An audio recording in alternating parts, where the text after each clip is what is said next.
subscribe or comment, share or like. It's all free. Welcome to Polymath Counselling with me, Luke. Today I'm talking about art themes in therapy.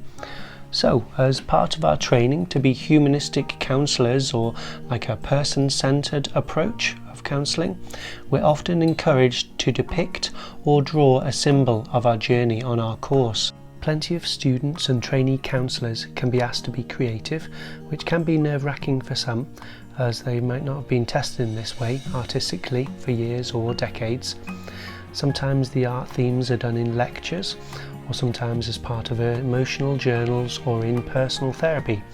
The drawing I'm showing today was one that I did in personal therapy quite a few years ago, so I've processed it plenty since then. That means that I don't mind sharing it with you now. Here it is. It's a puzzle, like a Hungarian Rubik's Cube, or originally called a magic cube.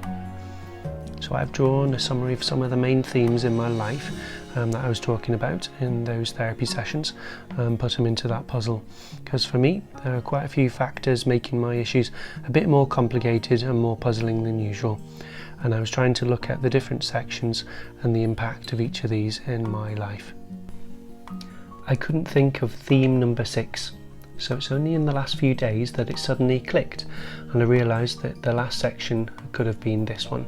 I think it could have been losses, because that seems to fit the most. So here's a little bit of polymathy around losses for you, because I often mention to clients in my work as a counsellor that in some ways we can fit most themes, if not all of them, under the massive umbrella of loss. So many things can go under that umbrella. Here's some examples. Loss of a person, loss of confidence, loss of ability, loss of power, loss of sleep, loss of appetite, loss of sense of smell, loss of sight, loss of motivation, loss of balance, loss of standards, loss of a pet, loss of closeness, loss of freedom, loss of inhibitions, loss of hearing, loss of security, loss of memory, loss of direction, loss of belief, loss of hair, loss of trust in someone or something, loss of a relationship, loss of identity, and obviously lots more. So years ago I didn't know what the sixth colour and the aspect was, but now I know it should have been loss and losses I've experienced. So here's an updated version that I drew last weekend. I like the aspect of black, and I also like that it complements the aspect of white as well. I feel as though they're one and the same sometimes, and quite linked.